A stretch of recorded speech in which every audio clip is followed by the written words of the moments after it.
የ3 ዓመት ሕፃን ቅዱስ ቂርቆስ ታወቀ። ቅዱስ ቂርቆስ ትልቅ ገል ተጽፎለታልና የኖረው ዓመት 3 ዓመት ነው ብለሽ ስታስተውይ ትገረሚያለሽ። እንዴት ሊሆን ቻለ ያለሽ። አንዳንድ ሰው ደግሞ 90 ዓመት ኑሮ የህይወት ታሪኩን ሲሞት ለመጻፍ አንድ ገጽ በግድ ምን ብለሽ ትጽፊለታለሽ? ለመሙላት ነው። አሁን የታሪክ ጽፋለሁ ሰዎች ከዘመንም ከምሲያርፍና አቶ ገሌ እሺ በዚህ ዓመተ ምህረት እዚህ አካባቢ ተወለዱ፣ አደጉ፣ እድሜያቸው ለትምህርት ሲደርስ ተማሩ፣ አገቡ፣ ወለዱ፣ ሞቱ። ምንድነው ታዲያ? አንድ ገጽ አይሞላም ህይወታችን ማለት ነው። በጣም ከባድ ነው ለመሙላት። እንዴት ሊሆን ይችላል? የተገቢ ነው ብዬ አላምንም። ሰዎች ለአንድ ገጽ ኑሮ ምድር ላይ ለምን ይመጣሉ? አንበሳው ከዚህ በተሻለ ቢጻፍለት ታሪክ አድኖ ነበረ፣ አንድ ጫካ አቋርጦ ነበረ፣ እንቢ ብሎ ነበረ ምናምን ልትይ ትችያለሽ አይደል? የአንበሳ እንኳን ታሪክ ከጻፈ ሰው እንዴት አንድ ገጽ ማትሞላ ህይወት ሊኖር ይችላል? ስለዚህ ምድር ላይ የኖረበትን ዓላማ አልተረዳም ማለት ነው። ለምሳሌ ትልቅ ቫልዩ ምን ሰጠው ገንዘብ ነው። ግንዛቤን ሳይሆን ገንዘብ ነው። በምድር ላይ እንዳለ ሰው ሁሉ ነጭ ላቡን ያላበስኪ የሚኖረው ገንዘብ ነው። ኦኬ ጥሩ ነው። ሰው ገንዘብ ያገኝ ማለት አይደለም። ግን አንድ ሰው ለምሳሌ ገንዘብን የምታስቢው ወይ ያለሽን ሀብት ገንዘብሽን የምታስቢው ነቅተሽ ነው አይደለ? በህልምሽ ታስቢዋለሽ።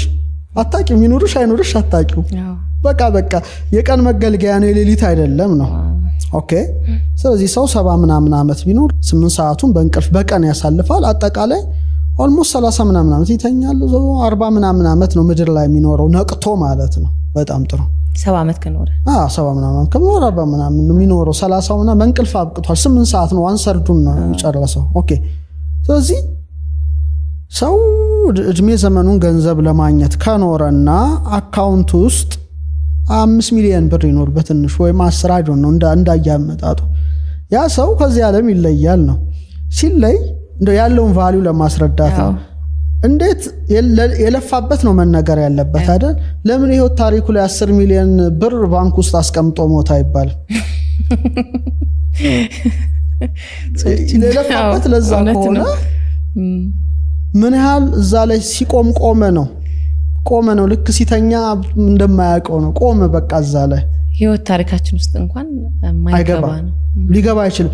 ምናልባት ከ10 ሚሊዮን ውስጥ አውጥቶ በጎ ስራ ካደረገበት፣ ድሆች ከረዳበት፣ ካበላበት፣ ካጠጣበት ያቺ ቫልዩ አግኝታ ሰው ዘንድ ነው ምልሽ እገሌ አብልቶ አጠጥቶ ተብሎ በጎ ከተነገረለት አምላክ ፊት ምን ቫልዩ ሊኖረው ይችላል? ሰው አለቀ እስከ እንትኑ ድረስ ማለት ነው። አብቅቷል። ሰው ለዚህ ብቻ አይደለም አልነበረም መፈጠሩ ነው። ዛት ሰው አይኔ ሁሉ ጊዜ የዓለሙ ሳይንስ ተምረነዋል። ግን ችግሩ ግራ ብሬናችን ነው አክቲቬት የሚያደርገው። የተፈጠርንበትን ዓላማ ስለሚያስረሳን ለቁስ ነው የተወለድነው፣ ለቁስ ነው የምንኖረው፣ ለቁስ ነው የምንሞተው። ስፒሪቹዋል ዓለም አክሰስ ስለማናደርግ ታሪክ የለንም፣ እንሞታለን ነው።